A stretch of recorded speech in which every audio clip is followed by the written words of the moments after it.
In this video, I want to talk about how you can beat winter weight gain. And winter weight gain is something that happens to many people who live in climates with cold winters. If you keep track of your weight, you might notice that it's harder to lose weight in the autumn.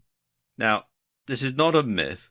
Most people, even those who are normal weight, gain a few pounds when it starts to turn cold. But it's possible to avoid winter weight gain, and I'm going to explain how you do that in this video. So, what causes winter weight gain? Well, there are two main factors. And the first one is a biological tendency in our genes to help us survive in cold climates. Now, if you think about it, our bodies are simply programmed to store more fat as winter approaches. It harks back to your inner caveman or your inner cave woman. They knew that there was going to be cold weather ahead, there was going to be hard times, so they would eat more as the weather started to get colder to lay down weight so that they might need to live off it if they had a really severe winter. So, it's perfectly natural. And it's not just human beings that do this. Animals do so as well. They tend to fatten up as winter approaches. And it's easy to see why when you think about it. More fat means more protection from the cold and more stored nutrients that the body can access if food is hard to find during the winter months. Now, these days in modern life, we can simply go down to the supermarket and buy food all winter long, unless you happen to live somewhere very remote, of course. Likewise, we can go down to the mall and buy nice warm winter clothing to keep us warm. We don't need to burn off the fat to keep warm like our caveman and cavewoman ancestors had to. So we can do all this in our modern life.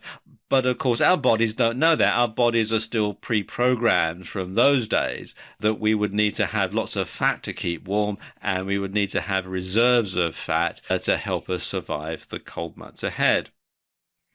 And of course, in primitive societies, there was always plenty of food around in the autumn. That's the time when you've got lots of fruits, you've got lots of berries, you've got lots of nuts. Mist and autumn fruitfulness is an old saying. And people would eat a lot in those days because, of course, as I was just saying, it was available. And, of course, there was no way of preserving it either, really, if you go back far enough. So you would sort of gorge yourself on food in the autumn and live off the reserves throughout the rest of the winter.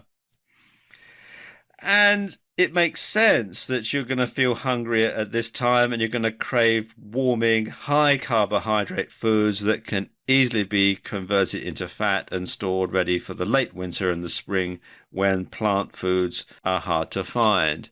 If you're in the northern hemisphere, you may be familiar with the saying, April is the cruelest month, because, of course, your reserves from the winter are starting to wear off and the new crops from the spring haven't come in yet. In the southern hemisphere, of course, it's the other way around. Perhaps October is the cruelest month. And you know how it is, on a cold winter's day, when you've been out and you come in and there's a roaring fire and you can sit down with a mug of soup and lots of high carbohydrate foods that you can eat. It's nice and satisfying to have, a nice sponge pudding or something like that, something that's really warming.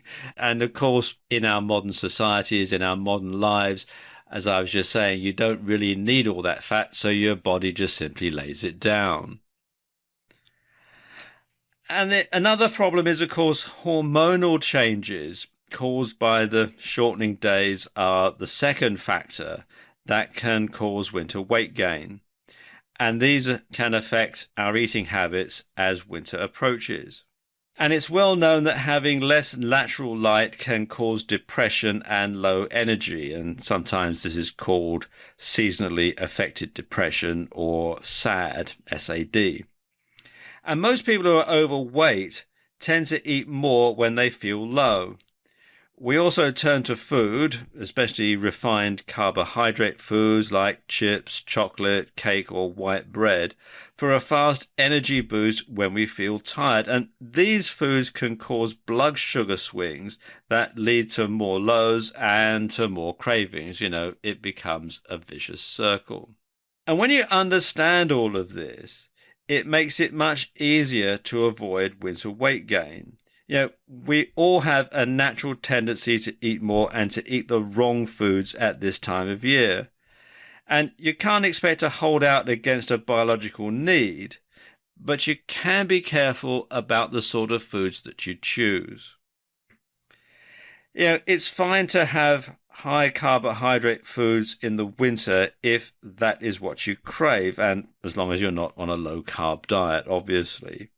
But be sure to choose whole grains and starchy vegetables over sugar and refined carbohydrate foods. And things like the fiber in brown rice, whole grain bread, pumpkins, and so on can help to slow down the absorption and keep blood sugar stable. At the same time, you can avoid winter weight gain, by being careful not to take in any unnecessary fats. Don't slather your butter thickly all over the whole grain bread or pumpkin, or smother your whole grain pasta in cheese sauce. Choose low-fat dairy products and use them sparingly. And of course, it's important to keep your exercise levels up.